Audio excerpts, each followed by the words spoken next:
What is happening, people? Welcome back to the Brothers Geek Out channel. It's G-Man out here, and this is Fight Talk with the BMAs, the Basic MMA Analysts. It's just me today on this one. My partner in crime, Samurai Slick, is busy at the moment. He's obviously got his life to do in the UK and whatnot, so we couldn't collaborate our times. But we had some fights this weekend, so I did want to give you my quick thoughts on them. There was the UFC Fight Night London, there was Bellator, and there was some 1FC. I didn't catch much of the 1FC or Bellator, just been busy. I did catch the UFC London, so we could talk more about that. But let's get straight into it. UFC London, Curtis Blaydes versus Tom Aspinall. If you saw the fight, there was a lot of hype behind Tom Aspinall, especially from the UK perspective. Big prospect from the UK. Just running through, guys. This was going to be a great test for him. Curtis Blaydes is obviously no one to mess with, just an amazing wrestler and pace when it comes to the wrestling. That's what probably we were expecting. The fight started, and within the first 15 seconds, Aspinall tore his MCL. He threw a heavy leg kick, probably just landed wrong, and he dropped straight down and hurt his and tore the MCL. That's what I found out after. Very unfortunate. It's been 2 times in a row, like Brian Ortega last week with his shoulder, and now Tom Aspinall with his knee. I just recovered from an MCL tour, and I'm not on no level, don't get me wrong, as these guys or whatnot, but I know how that felt for the last 3 months, since March to about now. Now I'm comfortably training. I just know the feeling just because I kind of went through it. I don't know how bad his one was, but again, I'm not on that level or anything. So, man, it was such a shame, but such a hype to the fight, and it was the main fight of the night. So it's very unfortunate that happened. I wish Tom a speedy recovery, and he's going to definitely be back on track. So the winner by TKO, I guess you could say, was Curtis Blaydes. Hopefully maybe they run that back again in the future, but Curtis Blaydes is going to move on through the division, so good for him. The co-main event was Jack Hermansson versus Chris Curtis. Jack Hermansson win by unanimous decision. I thought he played a great game. I know Chris Curtis was getting a little bit frustrated because Hermansson was just moving around, picking him apart, moving around, striking and moving, which I think is the smart thing. He didn't want to stand there with Chris Curtis, and he also said it as well, because I know Chris's wrestling and takedown defense is on point, so I'm not going to try and play that game. I'm going to have to move and strike, and that's what he did. Circled a lot and was able to kind of like pick him apart. Chris got a little bit frustrated because I know he wanted to stand there and bang, and he was upset that Hermansson was running around, but it's a strategy of the game, I guess, man. So great for Jack Hermansson. Then we had Paddy the Baddie Pimlet versus Jordan Levitt. I think Paddy is the biggest star, like after Conor McGregor. I think McGregor still got it, but from the UK, such a prospect. I mean, the whole O2 arena just erupting. This dude is exciting. He's just got something about him.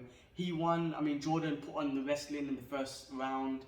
There was a lot of back and forth with these two. It was funny.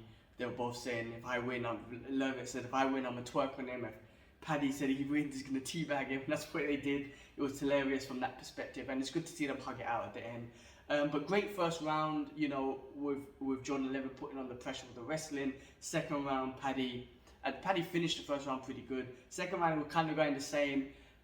Paddy managed to lock in a body triangle with Levy's arm trap, which was amazing, and then got the choke, which was freaking awesome.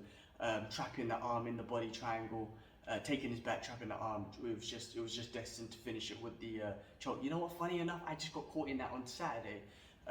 My arm trapped in someone's body triangle, had my back, and crazy. Anyway, Paddy smashed it. Then he gave it a really great and important speech. He went through a lot. He got very close with a young child who had, I think it was cancer, who passed away.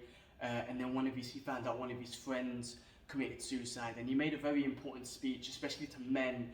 It's like, men has always been like weak for us to talk. If we're going through our own shit, it's weak for us to talk. It's like communicate with someone.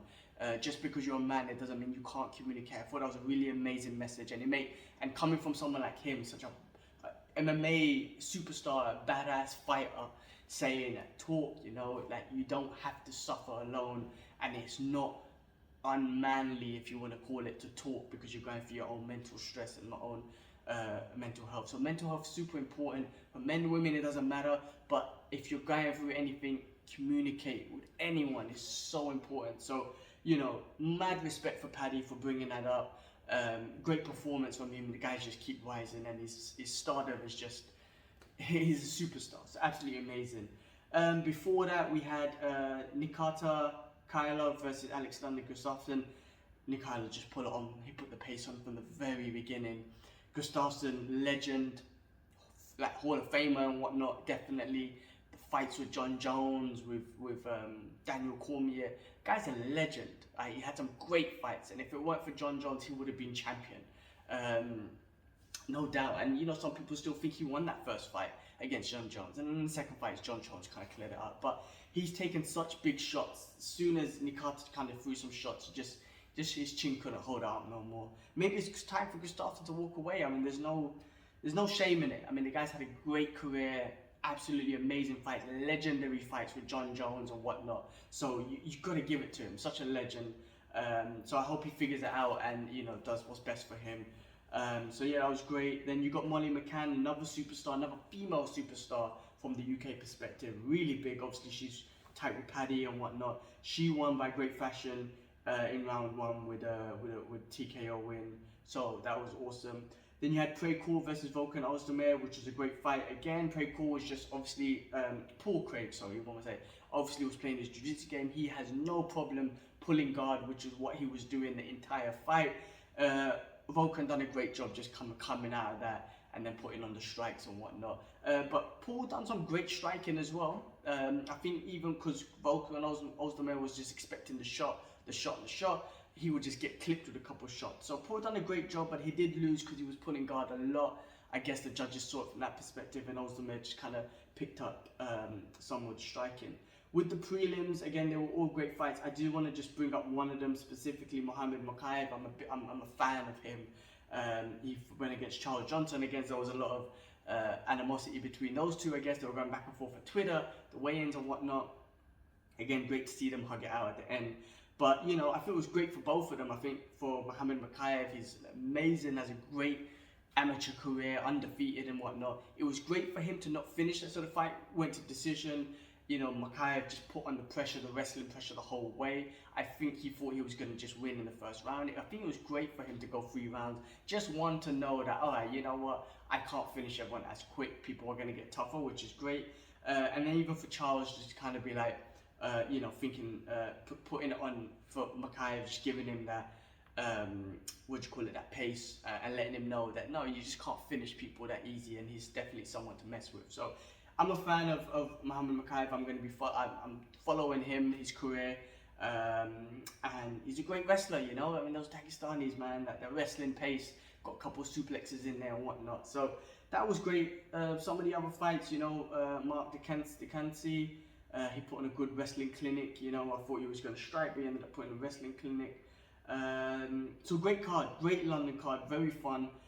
Next week we got a big main event coming up with the rematch of Juliana Pena versus Amanda Nunes. After what happened to the first fight, I'm very interested to see what happened here. They just done the tough show. Absolutely, I didn't watch the tough show, but very looking forward to this.